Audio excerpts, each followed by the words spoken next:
ರಾಷ್ಟ್ರಗಳಲ್ಲಿ ನಡೆಯುತ್ತಿರೋ ಯುದ್ಧ ಇನ್ನೊಂದು ಹಂತಕ್ಕೆ ಹೋಗಿ ನಿಂತಿದೆ. ಇಸ್ರೇಲ್ ಮತ್ತು ಅಮೆರಿಕ ಮೇಲೆ ಇರಾನ್ ಬೆಂಕಿ ಮಳೆ ಸುರಿಸೋದಕ್ಕೆ ಶುರು ಮಾಡಿದೆ. ಇರಾನ್ ಮೇಲೆ ದಂಡೆತ್ತಿ ಬಂದ ಅಮೆರಿಕದ ಫೈಟರ್ ಜೆಟ್ ಸರ್ವನಾಶವಾಗಿದೆ.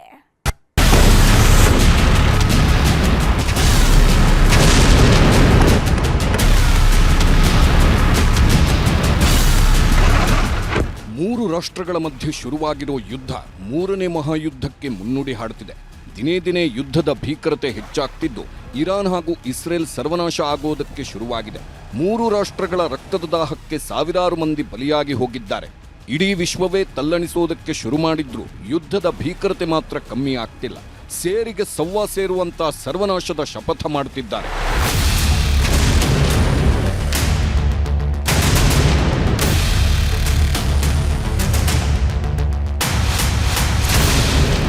ಮಧ್ಯಪ್ರಾಚ್ಯದಲ್ಲಿ ನಡೆಯುತ್ತಿರೋ ಮಹಾಯುದ್ಧ 35ನೇ ದಿನಕ್ಕೆ ಕಾಲಿಟ್ಟಿದೆ.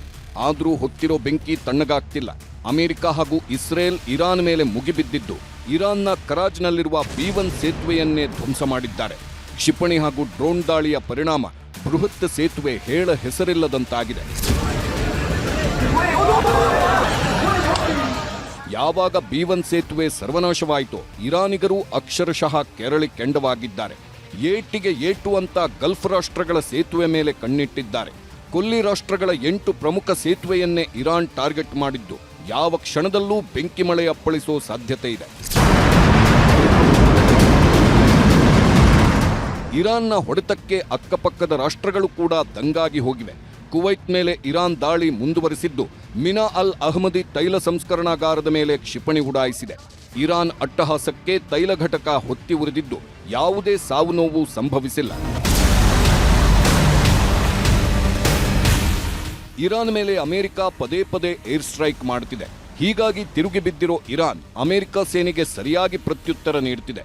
ಅಮೆರಿಕದ ಶಕ್ತಿಶಾಲಿ F-35 ಫೈಟರ್ ಜೆಟ್ ಅನ್ನೇ ಇರಾನ್ ಪಡೆ ಹೊಡೆದುರುಳಿಸಿದೆ. ಈ ಬಗ್ಗೆ ಇರಾನ್ ಸೇನೆ ಹೇಳಿಕೊಂಡಿದ್ದು F-35 ವಿಮಾನದ ಅವಶೇಷಗಳನ್ನು ರಿಲೀಸ್ ಮಾಡಿದ್ದಾರೆ.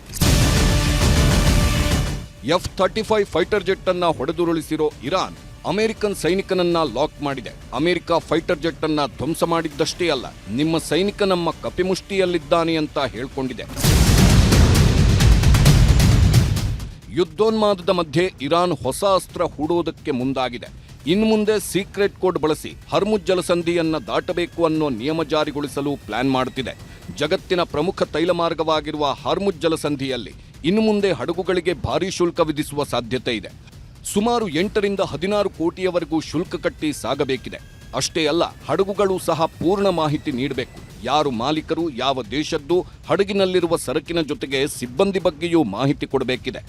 ಆಗ ಮಾತ್ರ ಇರಾನ್ ನೌಕಾಪಡೆಯ ಹಡಗುಗಳು ಎಸ್ಕಾರ್ಟ್ ಕೊಡಲಿದೆಯಂತೆ. ಇಸ್ರೇಲ್ನ ಹೈಫಾ ನಗರದ ಮೇಲೆ ಇರಾನ್ ಕೆಂಗಣ್ಣು ಬೀರಿದೆ.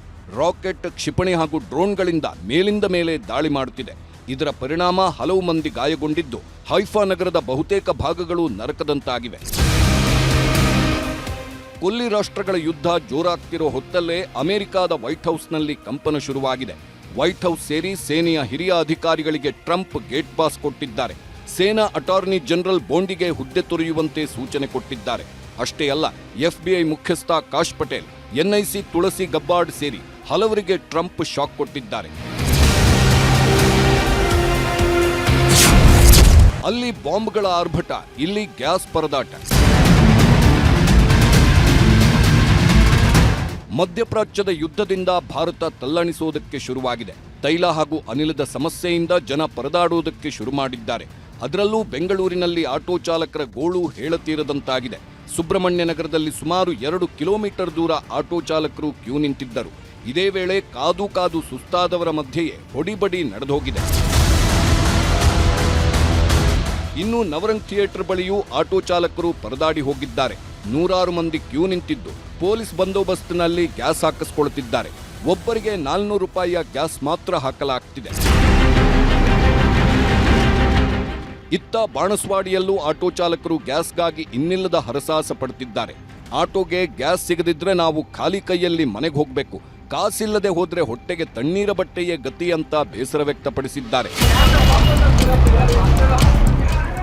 ಗ್ಯಾಸ್ ಗೋಳಾಟ ಬೆಂಗಳೂರಲ್ಲಿ ಮಾತ್ರವಲ್ಲ, ರಾಜ್ಯದ ಬಹುತೇಕ ಜಿಲ್ಲೆಗಳಲ್ಲೂ ಇದೇ ಸ್ಥಿತಿ ನಿರ್ಮಾಣವಾಗಿದೆ. ಕೋಲಾರದಲ್ಲೂ ಆಟೋ ಚಾಲಕರು ಪರದಾಡುತ್ತಿದ್ದಾರೆ. ಹುಬ್ಬಳ್ಳಿಯಲ್ಲಿ ಗ್ಯಾಸ್ ಗಂಡಾಂತರ ನಿರ್ಮಾಣವಾಗಿದ್ದು ಪ್ರತಿ ಲೀಟರ್ ಗ್ಯಾಸ್ಗೆ 105 ರೂಪಾಯಿ ಆಗಿದೆ. ಹೀಗಾಗಿ ಪೆಟ್ರೋಲ್ಗಿಂತಲೂ ಇದರ ಬೆಲೆ ಜಾಸ್ತಿ ಆಗಿದೆ ಅಂತ ಆಕ್ರೋಶ ವ್ಯಕ್ತಪಡಿಸುತ್ತಿದ್ದಾರೆ. ಇತ್ತ ಚನ್ನಪಟ್ಟಣದಲ್ಲೂ ಇದೇ ಪರಿಸ್ಥಿತಿ ನಿರ್ಮಾಣವಾಗಿದ್ದು ಸರ್ಕಾರಕ್ಕೆ ಹಿಡಿಶಾಪ ಹಾಕ್ತಿದ್ದಾರೆ. 105 ರೂಪಾಯಿ ಚಿಲ್ಲರ್ ಆಗೈತ್ರಿ. 3 ದಿನದ ಮಾತ್ರ ಪ್ಯಾಕ್ ಮಾಡಿಟ್ಟು ಇವತ್ತು ತೊಗೊಂಡು ಬಂದೇವ್ರಿ. ಈಗ ಸ್ಟಾರ್ಟ್ ಆಗೈತಿ, ಇವತ್ತು ಹಾಕ್ಸಾಕತ್ತೇವ್ರಿ. ರೇಟ್ ಜಾಸ್ತಿ ಆಗೈತ್ರಿ, ಅವು ಎಲ್ಲಿ ಸಿಗೋಲ್ರಿ. ಪೆಟ್ರೋಲ್ಗಿಂತನೂ ಜಾಸ್ತಿ ಆಗೈತ್ರಿ ಅದು. 105 ರೂಪಾಯಿ ಐತ್ರಿ, ಈಗ 95 ಮಾಡಿದ್ರು. ಏನ ಒಮ್ಮಿಲೆ ಸಿಕ್ಕಾಪಟ್ಟೆ ರೇಟ್ ಮಾಡಿಬಿಟ್ಟಿದ್ದಾರೆ. ಹೆಂಗೆ ಎಲ್ಲ ನಾವು ಹೆಂಗೆ ಬದುಕಬೇಕು ಅನ್ನೋದು ನಮ್ಗೆ ಗೊತ್ತಾಗ್ತಾ ಇಲ್ಲ. ಏನು ಈ ಗೋರ್ಮೆಂಟ್ ಐತೋ ಏನು ಸತ್ತೈತೋ ಒಂದು ಗೊತ್ತಾಗ್ತಾ ಇಲ್ಲ. ಬಾರ್ ಡಿಕ್ಲೇರ್ ಆದಮೇಲೆ ಆಟೋ ಗ್ಯಾಸ್ ಅಂತೂ ಬರ್ತಾನೆ ಇಲ್ಲ. ಒಂದು ಸುಮಾರು ಚನ್ನಪಟ್ಟಣದಲ್ಲಿ ಸುಮಾರು 1,000-1,500 ಫ್ಯಾಮಿಲಿಗಳು ಆಟೋಗಳ ಮೇಲೆ ಡಿಪೆಂಡ್ ಆಗಿದ್ದಾರೆ. ಅವ್ರ ಜೀವನನೇ ಮಾಡೋಕ್ಕೆ ಆಗ್ತಿಲ್ಲ. ದಿನ ಬಂಕ್ ಹತ್ರ ಬಂದು ಪಾಪ ಕಾಯ್ಕೊಂಡು ಕೂತಿದ್ದಾರೆ. ನಾವು ಆಟೋ ನಂಬ್ಕೊಂಡು ಜೀವನ ಮಾಡ್ತಾ ಇದೀವಿ. ಆದರೆ ಗ್ಯಾಸ್ ಸರಿಯಾಗಿ ಸಿಗ್ತಾಯಿಲ್ಲ ಚನ್ನಪಟ್ಟಣದಲ್ಲಿ. ಆದರೆ ಬರ್ತದೆ ಹೋಯ್ತದೆ. ಕೆಲವು ಕಡೆ ರೇಟ್ ಎಲ್ಲ ಜಾಸ್ತಿ ಮಾಡ್ತಾವ್ರೆ, ಕೆಲವು ಕಡೆ ಇದ್ರು ಕೆಲವು ಕಡೆ ಆಗ್ತಾ ಇಲ್ಲ. ಯಾವಾಗ ಬನ್ನಿ ಬನ್ನಿ ಬನ್ನಿ ಅಂತ ನಮ್ಮ ಜೊತೆ ಇಲ್ಲಿಗೆ 4 ಸಲ 3 ಸಲ 5 ಸಲ ಸುತ್ತಾಡ್ತಾರವ್ರು. ಇವಾಗ ನೋಡಿ ಬೇಕಾದ್ರೆ ಹಾಕಿಸ್ಕೊಳ್ಳಿಲ್ದೆ ರೋಗಿ ಏನೋ ಲೆವೆಲ್ಗೆ ಬಂದವ್ರೆ. ಯುದ್ಧದ ಎಫೆಕ್ಟ್ ಮಂಗಳೂರಿನ ಮೀನುಗಾರಿಕೆಗೂ ತಟ್ಟೋದಕ್ಕೆ ಶುರು ಮಾಡಿದೆ. ಸಬ್ಸಿಡಿಯಲ್ಲಿ ನೀಡೋ ಡೀಸೆಲ್ನಲ್ಲಿ ವ್ಯತ್ಯಯವಾಗಿರೋದ್ರಿಂದ ಕಳೆದ 15 ದಿನದಿಂದ ಮೀನುಗಾರಿಕಾ ಬೋಟ್ ಮಾಲೀಕರು ಕಂಗಾಲಾಗಿದ್ದಾರೆ. ಡೀಸೆಲ್ ಇಲ್ಲದ ಪರಿಣಾಮ 100 ಬೋಟ್ಗಳು ಸಮುದ್ರದ ದಡದಲ್ಲಿ ಲಂಗರು ಹಾಕಿವೆ. ಮಧ್ಯಪ್ರಾಚ್ಯ ದೇಶಗಳಲ್ಲಿ ಆದಂತಹ ಯುದ್ಧದ ವಾತಾವರಣ ಕರಾವಳಿಯ ಮೀನುಗಾರಿಕೆಗೂ ತಟ್ಟಿದೆ. ಮೀನುಗಾರಿಕೆಗೆ ಸಂಬಂಧಪಟ್ಟಂತೆ ಮೀನುಗಾರರು ಇಲ್ಲಿಂದ ಆಳ ಸಮುದ್ರಕ್ಕೆ ಹೋಗುವಂತಹ ಸಂದರ್ಭದಲ್ಲಿ 10 ದಿನಗಳ ಕಾಲ ಆಳ ಸಮುದ್ರದಲ್ಲಿ ಇರ್ತಾರೆ. ಅವರಿಗೆ ಅಲ್ಲಿ ಅಡುಗೆ ಮಾಡೋಕೆ ಕಮರ್ಷಿಯಲ್ ಸಿಲಿಂಡರ್ಗಳ ಅಭಾವ ಈಗ ಕಾಡ್ತಾ ಇದೆ. ಹಾಗಾಗಿ ಸಾಕಷ್ಟು ಬೋಟ್ಗಳು ಲಂಗರ್ ಹಾಕ್ತಾ ಇದೆ. ಇದರ ಜೊತೆಗೆ ತೈಲದ ಅಭಾವ ಕೂಡ ಕಾಡ್ತಾ ಇರುವಂತದ್ದು. ಡೀಸೆಲ್ ಕೂಡ ಸಮರ್ಪಕವಾಗಿ ಪೂರೈಕೆ ಆಗ್ತಾ ಇಲ್ಲ. ಒಟ್ನಲ್ಲಿ ಯುದ್ಧದ ಕಾರ್ಮೋಡ ಇಡೀ ವಿಶ್ವವನ್ನೇ ಕಂಗೆಡಿಸುತ್ತಿದ್ದು ಕರುನಾಡಿನ ಜನ ಕಂಗಾಲಾಗಿ ಹೋಗಿದ್ದಾರೆ. Bureau report, news 18. ಜಿಮ್ಗಳು ಲವ್ ಜಿಹಾದ್ ಅಡ್ಡ ಆಗ್ತಿವ್ಯಾ ಅನ್ನೋ ಆರೋಪ ಕೇಳಿ ಬರ್ತಾ ಇದೆ. ಯಾಕಂದ್ರೆ ಮೊನ್ನೆ ಧಾರವಾಡದಲ್ಲೂ ಇಂಥದ್ದೇ ಪುರಾಣ ಬಿಚ್ಕೊಂಡಿತ್ತು. ಇದೀಗ ಹುಬ್ಬಳ್ಳಿಯಲ್ಲೂ ಜಿಮ್ ಟ್ರೈನರ್ನ ಜಿಂಗಾಲಾಲ ಬಯಲಾಗಿದೆ.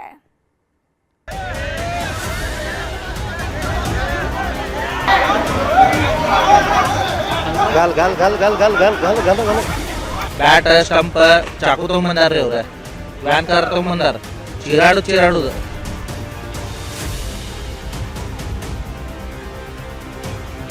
ಬಾ ಒಳಗ್ ಬಾ ನೀರ್ ಕುಡಿ ಅಂತ ಹೇಳಿ ಏನು ಡ್ರಿಂಕ್ ದಾಗ ಏನು ಮಿಕ್ಸ್ ಮಾಡಿದ. ಸಾಕಷ್ಟು ವಿಡಿಯೋ ಸಾಕ್ಷಿಗಳು, CCTV ಫುಟೇಜಸ್ ಎಲ್ಲ ನಮಗೆ ಲಭ್ಯ ಆಗಿದೆ ಈಗಾಗಲೇ. ಜಿಮ್ ಟ್ರೈನರ್ ವಿರುದ್ಧ ಲವ್ ಜಿಹಾದ್ ಬೆಂಕಿ. ಹಿಂದೂ ಯುವತಿಯರಿಗೆ ಗಾಳ ಆಡ್ತಿದ್ದನಂತೆ ಕಳ್ಳಾಟ. ಇಷ್ಟು ದಿನ ತಣ್ಣಗಿದ್ದ ಹುಬ್ಬಳ್ಳಿ ನಗರದಲ್ಲೀಗ ಲವ್ ಜಿಹಾದ್ ಕಿಚ್ಚು ಹೊತ್ತಿಕೊಂಡಿದೆ. ಹಿಂದೂ ಯುವತಿಯರನ್ನೇ ಟಾರ್ಗೆಟ್ ಮಾಡಿ ಲವ್ ಜಿಹಾದ್ ಬಲೆ ಬೀಸ್ತಾ ಇದ್ದ ಅನ್ನೋ ಆರೋಪ ಸುನಾಮಿಯಂತೆ ಅಪ್ಪಳಿಸಿದೆ. ಅದರಲ್ಲೂ ಹೆಣ್ಮಗಳೊಬ್ಬಳು ಮಾಡಿದ ಆರೋಪ ಜಿಮ್ ಟ್ರೈನರ್ನ ಕರ್ಮಕಾಂಡವನ್ನ ಎಳೆಯಾಗಿ ಬಿಚ್ಚಿಟ್ಟಿದೆ. ಯಾವಾಗ ಇದು ದೊಡ್ಡ ಸುದ್ದಿಯಾಯಿತು, ಹಿಂದೂ ಕಾರ್ಯಕರ್ತರು ಬೆಂಡೆತ್ತಿ ಬ್ರೇಕ್ ಹಾಕಿದ್ದಾರೆ.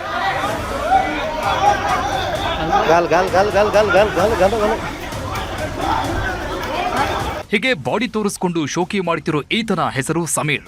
ಮಜಲ್ ಫ್ಯಾಕ್ಟರಿಯಲ್ಲಿ ಜಿಮ್ ಟ್ರೈನರ್ ಆಗಿದ್ದವ. ಮಾಡಬಾರದ ಶೋಕಿ ಮಾಡುತ್ತಿದ್ದ. ಹಿಂದೂ ಹೆಣ್ಮಕ್ಕಳನ್ನ ಪುಸಲಾಯಿಸ್ತಾ ಇದ್ದವ. ಮಾತಲ್ಲೇ ಮೋಡಿ ಮಾಡ್ತಾ ಇದ್ದಂತೆ. ಮೊದಲು ಸ್ನೇಹದ ಹೆಸರಲ್ಲಿ ಸಲುಗೆ ಬೆಳೆಸಿಕೊಳ್ಳೋದು, ಆಮೇಲೆ ಮನೆಗೆ ಕರೆಸಿಕೊಂಡು ಖಾಸಗಿ ಕ್ಷಣಗಳನ್ನ ವಿಡಿಯೋ ಮಾಡಿಕೊಳ್ಳೋದು, ಕೊನೆಗೆ ಬ್ಲಾಕ್ ಮೇಲ್ ಮಾಡಿ ಹೆಣ್ಮಕ್ಕಳ ಬದುಕನ್ನೇ ಹಾಳು ಮಾಡ್ತಾನೆ ಅಂತ ಸಂತ್ರಸ್ತೆಯೊಬ್ಬಳು ಆಕ್ರೋಶ ವ್ಯಕ್ತಪಡಿಸಿದ್ದಾಳೆ. ಸಮೀರ್ ನಂಗೆ ಮನಿಗ್ ಕರೆದ್ಮೇಲೆ ನಂಗೆ ಬಾ ನಂಗೆ ಪಿಕ್ ಮಾಡ ಜಿಮ್ಮಿಗೆ ಹೋಗೋಣ ಅಂತ. ನಾ ನಿಯರ್ ಬೈ ಜಿಮ್ ಐತಿ ಅವ್ರ ಮನಿ ಅಂತ ನಂಗೆ ಕರ್ದ ನಂಗೆ. ಅದು ಕರೆದ್ಮೇಲೆ ಬಾ ಒಳಗ್ ಬಾ ನೀರ್ ಕುಡಿ ಅಂತ ಹೇಳಿ ಏನೋ ಡ್ರಿಂಕ್ ದಾಗ ಏನೋ ಮಿಕ್ಸ್ ಮಾಡಿದ್ಮೇಲೆ ನಂಗೆ ಏನೋ ಬಿಸಿನೆಸ್ ಚಾಲು ಆತ. ಯಾವಾಗ ಸಮೀರನ ಹಸಿಬಿಸಿ ಕಹಾನಿ ಬಿಚ್ಕೊಳ್ತೋ, ಶ್ರೀರಾಮ ಸೇನೆ ಹಾಗೂ ಭಜರಂಗದಳ ಕಾರ್ಯಕರ್ತರು ರೊಚ್ಚಿಗೆದ್ದಿದ್ದಾರೆ. ಸಮೀರ್ ಮನೆಗೆ ಹೋಗಿ ಹೆಗ್ಗಾಮುಗ್ಗ ಗೂಸಾ ಕೊಟ್ಟಿದ್ದಾರೆ. ಇತ್ತ ಸಮೀರ್ ಲಾಕ್ ಆಗ್ತಾ ಇದ್ದಂತೆ ಅತ್ತ ಸಮೀರ್ ಕುಟುಂಬಸ್ಥರು ಯುವತಿಯ ಮನೆಗೆ ನುಗ್ಗಿ ದಾಂಧಲೆ ಮಾಡಿದ್ದಾರೆ. ತೈ ಮೇಲೆ ಬೈಯೋದು, ಅಪ್ಪರ ಮೇಲೆ ಬೈಯೋದು, ಜಾತಿ ಮೇಲೆ ಬೈಯೋದು, ಖಲಾಸ ಮಾಡ್ತೀನಿ, ಚಾಕುನ ಹಾಕ್ತೀನಿ. ಬ್ಯಾಟ್ ಸ್ಟಂಪ್ ಚಾಕು ತೊಗೊಂಬಂದಾರ್ರಿ ಅವ್ರ. ವ್ಯಾನ್ ಕಾರ್ ತೊಗೊಂಬಂದಾರ. ಚೀರಾಡುದು. ಈತ ಸಮೀರನ ಪುರಾಣ ಬಿಚ್ಚಿಕೊಡ್ತಾ ಇದ್ದಂತೆ ಆತ ಸಮೀರ್ ಕುಟುಂಬಸ್ಥರು ಬೇರೆ ಎದ್ದೇ ಕಥೆ ಹೇಳ್ತಿದ್ದಾರೆ. ಸಮೀರ್ ಹಾಗೂ ಆಕೆ 3 ವರ್ಷದಿಂದ ರಿಲೇಶನ್ಶಿಪ್ನಲ್ಲಿದ್ರು. ಅವರ ಮನೆಯವರೆಲ್ಲ ನಮ್ಮ ಜೊತೆ ಅನ್ಯೋನ್ಯವಾಗಿದ್ರು. ನಾವೆಲ್ಲ ಒಟ್ಟಿಗೆ ಟೂರ್ ಸಹ ಹೋಗಿದ್ವಿ. ಆದ್ರೀಗ ಲವ್ ಜಿಹಾದ್ ಅನ್ನೋ ಹಣೆಪಟ್ಟಿ ಕಟ್ತಿದ್ದಾರೆ ಅಂತ ಕಿಡಿಕಾರಿದ್ದಾರೆ. ರೀಸೆಂಟ್ಲಿ ಗೋವಾಗೆ ಹೋಗಿದ್ರಿ ಇವರು, ನಮ್ಮ ತಮ್ಮ ಮತ್ತು ಖುಷಿ ಅವ್ರ ಪಪ್ಪ ಬಂದು ಡ್ರಾಪ್ ಮಾಡಿ ಹೋಗ್ಯಾರ್ರಿ ಅವ್ರೀಗ. ಸೊ ಇಷ್ಟೆಲ್ಲ ರಿಲೇಷನ್ಶಿಪ್ನಾಗ ಇದ್ರೂ ಇವ್ರ ಸಮಾಜದವ್ರಿಗೆ ಏನು ಗೊತ್ತಿಲ್ಲ ಫೋಟೋಸ್ ಎಲ್ಲ ಬಗ್ಗೆ. ಇದಷ್ಟೇ ಇಲ್ಲ, ನಮ್ಮ ತಮ್ಮನ ಫೋನ್ ತೊಗೊಂಡಿದ್ದಾರೆ ಅವ್ರು. ಅದು ಫೋನ್ ಓಪನ್ ಮಾಡಿರಿ, ಅದರಲ್ಲಿ ಚೆಕ್ ಮಾಡಿರಿ, ಇವ್ರದೆಲ್ಲ ಫೋಟೋಸ್ ಪಿಕ್ಚರ್ಸ್ ಎಲ್ಲೆಲ್ಲಿ ಹೋಗಿದ್ದಾರೆ ಇವರು ಎಲ್ಲ ಐತ್ರಿ ಅವ್ರದ್ದು. ಇದೇನು ಖುಷಿ ಕಲಬುರ್ಗಿ ಮತ್ತು ಸಮೀರಿಂದ ಐತಲ್ರಿ ಇದು ನಮ್ಮ ಇಲ್ಲಿಂದ ಇದೇನು ಲವ್ ಜಿಹಾದಿಲ್ಲ. ಸಮೀರ್ ಫೋನ್ನಲ್ಲಿ ಗರ್ಭಧಾರಣೆ ಟ್ಯಾಬ್ಲೆಟ್. ಲವ್ ಜಿಹಾದ್ ಕಿಚ್ಚು ಹೊತ್ತಿ ಉರಿತಾ ಇರೋ ಹೊತ್ತಲ್ಲಿ ಹೊಸ ಕಥೆ ಹುಟ್ಟುಕೊಳ್ತಾ ಇದೆ. ಈತನ ಮೊಬೈಲ್ನಲ್ಲಿ ಸಂತ್ರಸ್ತೆ ಹಾಗೂ ಸಮೀರ್ ಜೊತೆ ಈತನ ಸಹೋದರಿ ಡ್ಯಾನ್ಸ್ ಮಾಡೋ ವಿಡಿಯೋ ಪತ್ತೆಯಾಗಿದೆ. ಸಮೀರನ ಸಹೋದರಿಗೆ ಹೆಣ್ಮಕ್ಕಳನ್ನ ಕರ್ಕೊಂಡು ಹೋಗಿ ಈತನಿಗೆ ಪರಿಚಯ ಮಾಡಿಸ್ತಾ ಇದ್ಲು ಅನ್ನೋ ಆರೋಪ ಎದ್ದಿದೆ. ಇದರ ಮಧ್ಯೆ ಸಮೀರ್ ಫೋನ್ನಲ್ಲಿ ಹಲವು ಫೋಟೋ, ವಿಡಿಯೋ ಜೊತೆಗೆ ಗರ್ಭಧಾರಣೆಯ ಟ್ಯಾಬ್ಲೆಟ್ ಫೋಟೋ ಹಾಗೂ ಗರ್ಭಧಾರಣೆಯ ಸ್ಕ್ಯಾನಿಂಗ್ ರಿಪೋರ್ಟ್ ಪತ್ತೆಯಾಗಿದೆ. ಏನೇನು ಕೊಡ್ತಾರೋ ಎಲ್ಲದನ್ನು ನಾವು ತೊಗೊತೀವಿ. ಅದಕ್ಕೆ ಎರಡೂ ಘಟನೆಗಳಲ್ಲಿ ಸಾಕಷ್ಟು ವಿಡಿಯೋ ಸಾಕ್ಷಿಗಳು, CCTV ಫುಟೇಜಸ್ಸು ಎಲ್ಲ ನಮಗೆ ಲಭ್ಯ ಆಗಿದೆ ಈಗಾಗಲೇ. ಸೊ ಏನು ಅಂಶಗಳು ಅವ್ರು ಕಂಡು ಬರುತ್ತೆ, ಇವಾಗ ಕಂಪ್ಲೇಂಟ್ ಕೊಡಬೇಕಾದ್ರೆ ಅವ್ರಿಗೆ ಏನು ಗಮನಕ್ಕೆ ಬಂದಿರುತ್ತೆ, ಹಿಂಗಿದೆ ಅಂತ ಯಾರು ಏನು ಹೇಳಿರ್ತಾರೆ ಅದ್ರ ಮೇಲೆ ಕಂಪ್ಲೇಂಟ್ ಕೊಡ್ತಾರೆ. ಅಲ್ಲಿ ಏನಿತ್ತು ಏನಿಲ್ಲ ಅನ್ನೋಂಥದ್ದು ನಾವು ತನಿಖೆಯಲ್ಲಿ ಕೂಲಂಕುಷವಾಗಿ ಪರಿಶೀಲಿಸಿ ಅಗತ್ಯ ಕ್ರಮವನ್ನು ಕೈಗೊಳ್ತೇವೆ. ಒಟ್ನಲ್ಲಿ ಜಿಮ್ ಟ್ರೈನರ್ ಸುತ್ತ 10 ಆರೋಪಗಳು ಸುತ್ತಕೊಂಡಿದ್ದು, ಇದು ನಿಜಾನ ಸುಳ್ಳ ಅನ್ನೋದು ಪೊಲೀಸರ ತನಿಖೆ ನಂತರವೇ ಗೊತ್ತಾಗಬೇಕಿದೆ. ಶಿವರಾಮ ಸುಂಡಿ, ನ್ಯೂಸ್ 18 ಹುಬ್ಬಳ್ಳಿ. ರಾಜ್ಯದ ಉಪಚುನಾವಣಾ ರಣಕಣ ದಿನೇ ದಿನೇ ರಂಗೇರ್ತಾ ಇದೆ. ದಾವಣಗೆರೆಯಲ್ಲಿ ಕಾಂಗ್ರೆಸ್ ನಾಯಕರು ಅಬ್ಬರಿಸ್ತಾ ಇದ್ದು, ಘಟಾನುಘಟಿ ನಾಯಕರೇ ಅಖಾಡಕ್ಕಿಳಿದಿದ್ದಾರೆ.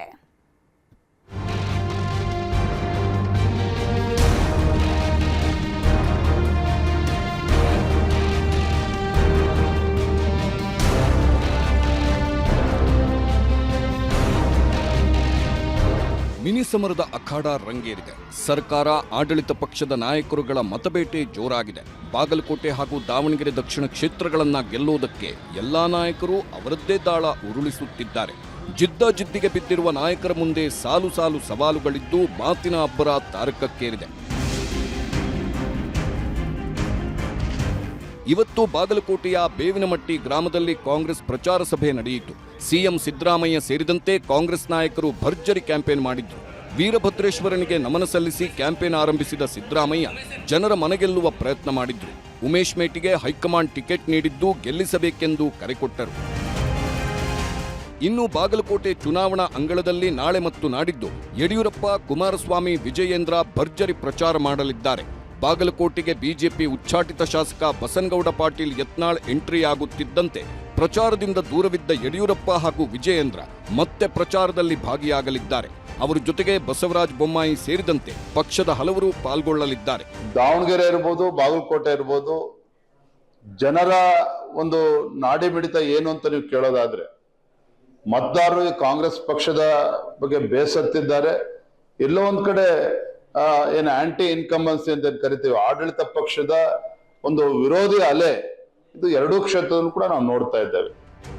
ಇನ್ನು ಬಾಗಲಕೋಟೆಯಲ್ಲಿ ಬಿಜೆಪಿಯ ಉಚ್ಚಾಟಿತ ಶಾಸಕ ಬಸನಗೌಡ ಪಾಟೀಲ್ ಯತ್ನಾಳ್ ಕಮಲ ಪಕ್ಷದ ಪರವಾಗಿ ಪ್ರಚಾರ ಮಾಡುತ್ತಿರೋದು ಕಾಂಗ್ರೆಸ್ಗೆ ದೊಡ್ಡ ಅಸ್ತ್ರವಾಗಿ ಸಿಕ್ಕಿದೆ. ಪಕ್ಷದಿಂದ ಉಚ್ಚಾಟನೆ ಮಾಡಿದ ಬಳಿಕವೂ ಕ್ಯಾಂಪೇನ್ಗೆ ಬಳಸಿಕೊಳ್ಳಬೇಕಾದ ದುಸ್ಥಿತಿಗೆ ಬಿಜೆಪಿ ತಲುಪಿದೆ ಎಂದು ಸಿಎಂ ಸಿದ್ದರಾಮಯ್ಯ ಲೇವಡಿ ಮಾಡಿದ್ದಾರೆ. ಅವ್ರು ಸೋಲ್ತೀವಿ ಅಂತ ಗೊತ್ತಾದ ಮೇಲೆ ಅವ್ರು ಉಚ್ಚಾಟನೆ ಮಾಡಿದ್ದಾರೆ ಅಂತವ್ರನ್ನೇ ಕರ್ಕೊಂಬರ್ತಿದ್ದಾರೆ. ಬಿಜೆಪಿ ಅವರು ಇದಾರಲ್ಲ, ಒಂದ್ ಕಡೆ ಉಚ್ಚಾಟನೆ ಮಾಡೋದು, ಇನ್ನೊಂದ್ ಕಡೆ ಅವ್ರ ಕಡೆನೆ ಕರ್ಕೊಂಡ್ಬಂದು ಅವ್ರಿಗೆ ಗ್ವಾಗರೋದು, ಅವ್ರ ಕೈಲಿ ಪ್ರಚಾರ ಮಾಡಿಸೋದು. ಸೊ ಇದು ದ್ವಂದ್ವ ನೀತಿ ಅಲ್ವಾ? ಈ ಮಧ್ಯೆಯೇ ದಾವಣಗೆರೆ ದಕ್ಷಿಣ ಕ್ಷೇತ್ರದ ಹಾಗೂ ಜಿಲ್ಲಾ ಮಟ್ಟದ ಛಲವಾದಿ ಸಮಾಜದ ಮುಖಂಡರ ಜೊತೆ ಕೈ ನಾಯಕರು ಸಭೆ ಮಾಡಿದ್ದಾರೆ. ಗೃಹ ಸಚಿವ ಡಾಕ್ಟರ್ ಜಿ ಪರಮೇಶ್ವರ್, ಸಚಿವ ಡಾಕ್ಟರ್ ಎಚ್.ಸಿ. ಮಹದೇವಪ್ಪ ಸಮಾಜದ ಮುಂದೆ ಒಗ್ಗಟ್ಟಿನ ಪ್ರದರ್ಶನ ತೋರಿದ್ದಾರೆ. ಮಧ್ಯ ಕರ್ನಾಟಕ ಭಾಗದಲ್ಲಿ ಛಲವಾದಿಗಳನ್ನ ಒಗ್ಗೂಡಿಸುವ ಮೂಲಕ ಶಾಮನೂರು ಕುಟುಂಬದ ಬಲ ಹೆಚ್ಚಿಸಬೇಕೆಂದು ಕರೆ ಕೊಟ್ಟರು. ನೀವು ಕೊಟ್ಟಿದ್ದು 5 ವರ್ಷಕ್ಕೆ, ನಿಮ್ಮ ಅಧಿಕಾರ ಮೊದಲಾಗಿ ಇನ್ನೂ 2 ವರ್ಷ ಬಾಕಿ ಇದೆ. ಹೋದ ಸಾರಿ 100ಕ್ಕೆ 100 ನೀವು ಕೊಟ್ಟ ಮೇಲೆ ಮತ್ತೆ ಅದನ್ನ 2 ವರ್ಷ ರಿನ್ಯೂವಲ್ ಮಾಡ್ಕೊಡ್ಬೇಕಲ್ಲ. ದಯವಿಟ್ಟು ರಿನ್ಯೂವಲ್ ಮಾಡಿಕೊಡಿ.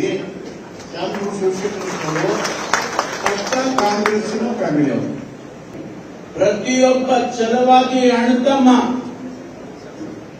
ನಿಮ್ಮ ಮನೆಗಳಿಗೆ ಹೋಗಿ ಅವ್ರು ಹೇಳಿದ್ರು ನಮ್ಮ ಸಂಪತ್ತು